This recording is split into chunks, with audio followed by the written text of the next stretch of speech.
नमस्कार, आदाब। आप देख रहे हैं जेड ब्लैक डायमंड का ऑफिशियल चैनल और यहाँ हम बात करते हैं अगरुड और अगरुड के दुनिया से जुड़ी तमाम चीजों के बारे में। आज हम बात करने वाले हैं अगरुड को लेकर असम सरकार की नई एक पॉलिसी जिसका नाम है असम अगरुड प्रमोशन पॉलिसी 2020। दोस्तों, अगरुड क्या है, कहाँ लगती है, इसके कारोबार से कैसे आप मुनाफा कमा सकते हैं, इन चीजों के बारे में जानने के लिए हमारी दूसरे वीडियोस देखिए जिसका लिंक हम डिस्क्रिप्शन में दे रहे हैं। तो वापस आते हैं असम अगरुड प्रमोशन पॉलिसी 2020 पर।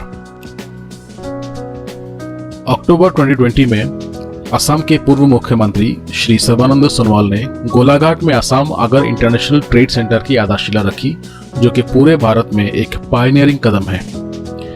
इस ट्रेड सेंटर में होगा अगरुड के वृक्षारोपण या प्लांटेशन के लिए 150 बीघा जमीन, रिसर्च और ट्रेनिंग सेंटर, अलॉटमेंट के लिए industrial shed, exhibition hall, exhibition के लिए खुली मैदान, टिश्यू कल्चर फैसिलिटी के साथ एक लेबोरेटरी और B2B सुविधाएं। साथ ही 18 दिसंबर 2020 को एक अगरुड प्रमोशन पॉलिसी भी जारी किया, जिसका मुख्य उद्देश्य यह है कि अगरुड के व्यापारियों और किसानों के लिए व्यापार करना आसान हो और असम के अगर उद्योग के सीधा अंतर्राष्ट्रीय बाजार के साथ संपर्क हो। यह पॉलिसी 1 जनवरी 2021 से लागू हुआ और अगले 5 साल तक लागू रहेगा।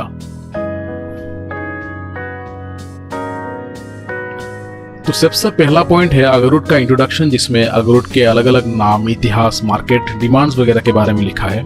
यहाँ असम को अगरुड कैपिटल बताया गया है भारत का और कहा गया है कि असम में चाय के ग्रीन रिवोल्यूशन की तरह और एक क्रांति लाने की क्षमता अगरुड इंडस्ट्री में है।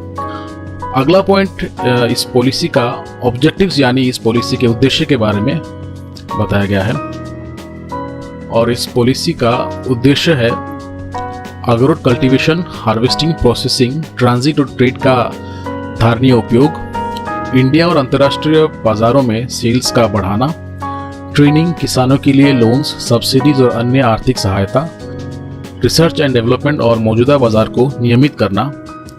इस 5 साल के दौरान सरकार का करीब 2.5 करोड़ अगर के पौधे मुफ्त में वितरण करने की योजना है। अगले पॉइंट में अगरुड के फिजिकल प्रॉपर्टीज के बारे में लिखा गया है, मतलब अगर के पेड़ में किस तरह बेशकीमती रेजिन वुड पैदा होता है। इस बारे में विवरण में जानने के लिए ऊपर लिंक में दिया गया वीडियो आप देख सकते हैं। पॉलिसी के नंबर 4 पॉइंट में अगरुड का मौजूदा बाजार का स्थिति और उसके अलग अलग प्रोडक्ट्स का भाव भी दिया गया है। अगला पॉइंट है अगरुड एक्सपोर्ट और री एक्सपोर्ट के बारे में। अगरुड का एक्सपोर्ट 1991 से पूरी तरह निषिद्ध था। 2009 से 2014 का एक्जिम पॉलिसी के तहत एक्सपोर्ट को सीमित कर दिया गया। Convention of international trade in endangered species यानी साइटिस के अपेंडिक्स 2 और 3 में लिस्ट किए गए प्रोडक्ट्स को एक्सपोर्ट किया जा सकता था, लेकिन उसके लिए भी DFO से एक्सपोर्ट के जगह के नाम, लीगल पोजीशन का सर्टिफिकेट इशू करना होता था। मौजूदा पॉलिसी के तहत सरकार साइटिस और एक्जिम पॉलिसी के दायरे में रहते हुए एक्सपोर्ट और इंपोर्ट को प्रमोट करेगी और गुवाहाटी एयरपोर्ट को एक्जिम पॉलिसी के लिस्टेड पोर्ट्स में से एक पोर्ट बनाने के लिए जरूरी कदम उठाएगी। पॉइंट नंबर 6 पर है प्रमोशनल स्ट्रेटेजीज। इसमें 7 भाग है, जो inventory, preparation and documentation, promotion of cultivation, harvesting, processing, marketing, training and awareness और research. Inventory, preparation and documentation में है वाइल्ड और कल्टीवेटेड अगर को गणना किया जाएगा, जो कि साइटिस एक्सपोर्ट के लिए जरूरी होता है। नर्सरीज को प्रमोट करने के लिए इंसेंटिव्स दिया जाएगा। किसानों को निःशुल्क अगर के पौधे वितरण किया जाएगा। अनुमानिक 3000 पौधे प्रति हेक्टेयर लगाने की आशा की जा सकती है। सरकारी जमीन, पंचायत की जमीन और सामुदायिक जमीन पर भी प्लांटेशन को सरकार प्रमोट करेगी। टी प्लांटेशन यानी चाय बागानों को अगर प्लांटेशन के साथ शामिल किया जाएगा ताकि प्लांटेशन बेस्ड इकोनॉमी में संभावनाएं ज्यादा आए। चाय बागानों को प्रोत्साहित किया जाएगा ताकि वो बागानों की सीमाओं में और रास्तों के किनारों पर प्लांटेशन करें। हार्वेस्टिंग के लिए किसानों को उचित ट्रेनिंग दिया जाएगा। लागत उपकरण भी प्रदान किया जाएगा और जो नए प्रोडक्ट्स या प्रोसेस निकालेंगे उनके लिए पेटेंट की सुविधाएं भी दी जाएंगी। मार्केटिंग के लिए एग्जीबिशन और ट्रेड फेयर्स के साथ ही Amazon, फ्लिपकार्ट जैसे ई-कॉमर्स साइट्स के साथ टाई अप का भी सुविधा की जाएगी। Nursery, artificial induction, chips cutting, अगर ऑयल का केमिकल इवैल्यूएशन जैसे अलग अलग टेक्निक्स का ट्रेनिंग भी प्रदान किया जाएगा। अब बात करते हैं इंसेंटिव्स का, मतलब सरकार किस तरह की आर्थिक सहयोग और सुविधाओं का आयोजन करेगा।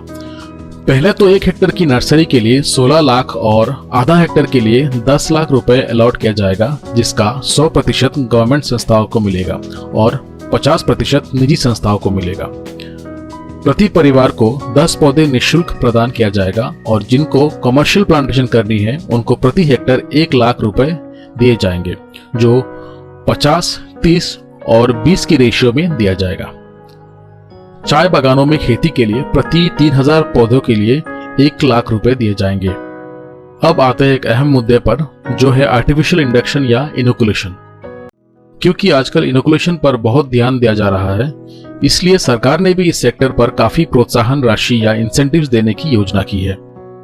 जो इनोकुलेशन करेंगे उनको प्रति पेड़ 500 रुपए की सब्सिडी दी जाएगी। इनोकुलेशन प्रोडक्शन यूनिट्स के लिए भी सरकार 50% आर्थिक सहायता करेगी। अगर ऑयल के लिए डिस्टिलेशन यूनिट्स, परफ्यूमरी और पैकेजिंग इंडस्ट्री बिठाने पर टोटल निवेश और मशीनरी की रकम की 50% सरकार देगी, जिसका ऊपरी सीमा होगी 50 लाख रुपए। सभी एलिजिबल नए इंडस्ट्रीज को सरकारी शेड्यूल्ड बैंक्स द्वारा 5% इंटरेस्ट पर लोन प्रदान किया जाएगा। 60 kg तक छोटे डिस्टिलेशन यूनिट्स को 5 लाख रुपए सीलिंग तक 50% सब्सिडी प्रदान की जाएगी। रिसर्च के लिए 10 लाख रुपए तक का फंड किया जाएगा। ट्रेनिंग और स्किल डेवलपमेंट सेंटर्स को 100% स्पॉन्सरशिप भी मिलेगी।